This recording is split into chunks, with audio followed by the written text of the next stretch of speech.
पर हम लोग क्या करते हैं, हर पैसे वाले व्यक्ति की 3-3 स्कीमें होंगी, देख लीजिए जाके, लेकिन हम लोग नेगेटिव भागते हैं, हर चीज पे नेगेटिव। हम किसी चीज को सुनना समझना चाहते ही नहीं। हमें सामने से कोई बता रहा है ना, तो सबसे पहले हम अपना फायदा देखते नहीं साहब, हम तो सोचते हैं इनका फायदा होगा तभी हमको ज्ञान दे रहे हैं, यही है ना। इसीलिए हम किसी भी चीज में आगे नहीं जा पाते, हमारी सोच इसीलिए संकुचित है।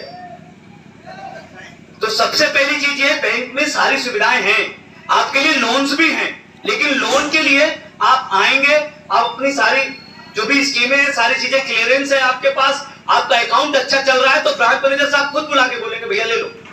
क्लियर है ना। आप एक सिंपल सी बात समझिए, आपसे मैंने 100 रुपए उधार मांगे, आप क्या देख के दोगे? ये देखोगे ना यार ये व्यक्ति कमाता है कि नहीं, ये इसके अंदर क्षमता है कि नहीं पैसे वापस करने की, यही देखोगे ना। तो बैंक आपसे जो भी मांगती है वो यही तो देखती है। तो बैठे हैं भैया, इनके तो टारगेट 50% भी नहीं हो पाते हैं लोन के, लेकिन ये किस रिस्क पे दे दे आपको?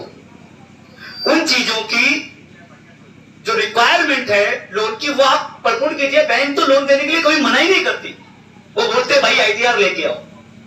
हमारे यहां आईटीआर पता ही नहीं। कितने % लोगों को आईटीआर पता है?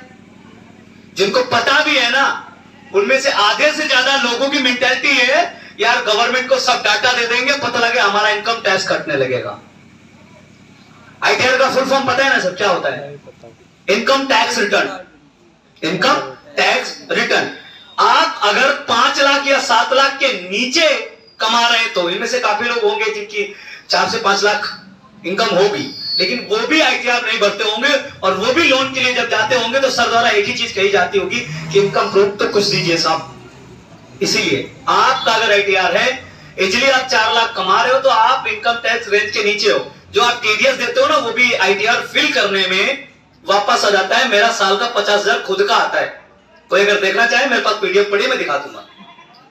हमें केवल जानकारी नहीं है, हम जिन चीजों से भाग रहे हैं वो हमारी अच्छाई के लिए बनाई गई है, ना कि बुराई के लिए। लेकिन दिक्कत क्या है कि हमने पहले से अपने मन में हवा बना रखा है उस चीज का। तो पहली चीज तो जिन लोगों का पीएमएसबीवाई और जेजेबीवाई नहीं है, अपना नाम लिख के पहली बात तो क्लियर कर लीजिएगा कि मैंने जो बोला उसमें कुछ मेरा प्रॉफिट तो नहीं है, आपका है ना, तो वो जरूर करवा लीजिएगा। कम से कम इनरोलमेंट उनके, और अपने यहां नाते रिश्तेदार में जिन लोगों को जानते हो उन्हें भी समझाइए। कोई ऐसी चीज नहीं है जिससे किसी का प्रॉफिट हो रहा है, लेकिन अगर आप करवा देंगे, हम तो अपने बैंक मित्रों को बोल देते भाई, कई बार वो बोलते साहब नहीं होता, हम कहते भाई कर दे। अगर तेरे को आके बाद में कोई बोलता है ना कि मेरा जबरदस्ती कर दिया, मेरी बात करवा देना, मैं पैसे दे दूंगा उसके। हमें तकलीफ होती है जब किसी परिवार में ऐसी घटनाएं होती हैं आसपास में, हमें तकलीफ होती है क्योंकि हमें उसके बारे में पता है, नॉलेज है। हमें तकलीफ होती है कि यार 20 रुपए का अगर किया होता तो आज ये उनके परिवार की हालत ना होती। अब 1.5 लाख की जिसकी केसीसी बनी है, बीमा 0 है, अब वो ना तो खेत बेच सकता है, कैसे करेगा बताओ? क्या करेगी उसकी पत्नी, क्या करेंगे बच्चे? एक परिवार जब घर में कमाने वाला नहीं रहता ना, 3 पीढ़ी पीछे जाता है ना। आपके बच्चे पढ़ाई नहीं कर पाएंगे, फिर आगे आगे करके 3 पीढ़ी आप पीछे चले गए। इसीलिए तो गरीब है ना।